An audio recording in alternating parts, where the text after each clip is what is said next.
Polar vient de lancer un nouvel abonnement payant, le Fitness Programme. Bon, à première vue, on pourrait se dire que c'est une évolution assez logique. On voit ça partout dans l'industrie. Mais quand on creuse un peu, cette nouveauté soulève des questions, de grosses questions. Et c'est ça qui est intéressant.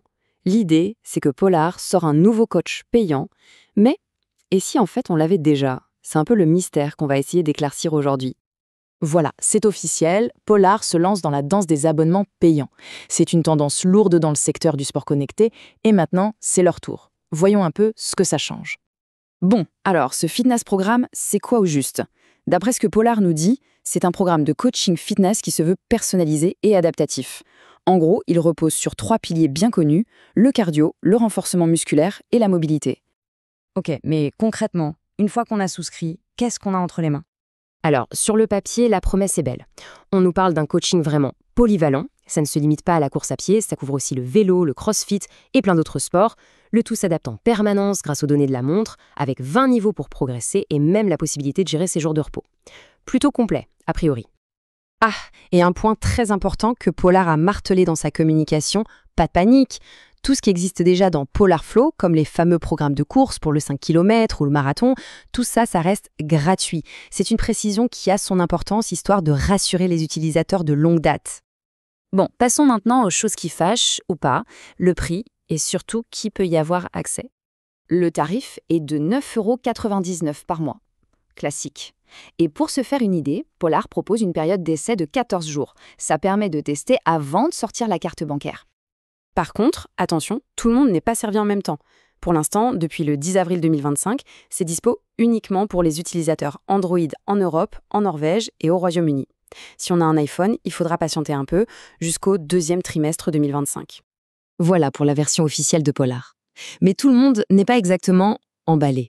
En fait, la source de notre analyse d'aujourd'hui est même carrément sceptique sur le côté innovant de la chose. Et la première critique, elle est assez simple. Un coaching adaptatif basé sur une IA, en 2025, ce n'est plus vraiment une révolution. Des concurrents comme Garmin, Coros ou Zepp, ils proposent des choses assez similaires depuis un bon moment déjà.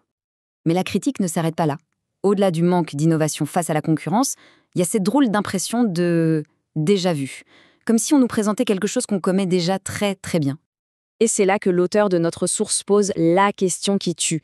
Si on oublie tout le marketing, le nouveau nom Fitness Programme, qu'est-ce qu'il reste vraiment? Est-ce que le service en lui-même est réellement inédit? Et là, on touche au cœur du problème. Mettez les deux côte à côte. D'un côté, le nouveau Fitness Programme, payant. De l'autre, FitSpark, une fonction gratuite qui existe depuis 2020. Et là, quand on lit les descriptions, c'est quasiment un copier-coller. Les deux proposent du cardio, du renforcement, de la mobilité. Les deux s'adaptent à la forme du jour et à la récupération. La ressemblance est juste troublante. Forcément, cette comparaison mène l'auteur de notre source à cette conclusion assez directe. Il y a de quoi être perplexe. Comment peut-on présenter comme une nouveauté payante quelque chose qui ressemble à s'y méprendre à une fonction gratuite déjà bien installée? Allez, prenons un peu de hauteur. Ce mouvement de Polar, il ne sort pas de nulle part. En fait, il s'inscrit dans une tendance de fond qui est en train de redéfinir complètement le marché. Si on regarde l'historique, c'est limpide. Pendant des années, les innovations logicielles comme les programmes de course ou même FitSpark étaient offertes avec la montre. C'était inclus dans le prix. Et puis, en 2025, un nouveau programme, qui ressemble beaucoup à l'ancien, devient payant. Le changement de stratégie est clair.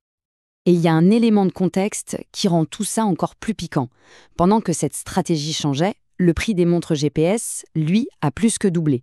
Donc non seulement on paye le matériel beaucoup plus cher, mais en plus, on commence à nous demander de payer pour des services logiciels. On termine donc sur cette question qui est un peu vertigineuse. Est-ce que ce mouvement vers l'abonnement est inévitable? Est-ce que l'époque où l'achat d'une montre de sport donnait un accès complet à tout son écosystème logiciel, est-ce que cette époque est en train de prendre fin? C'est une réflexion qui, au final, dépasse largement le cas de Polar et nous concerne tous.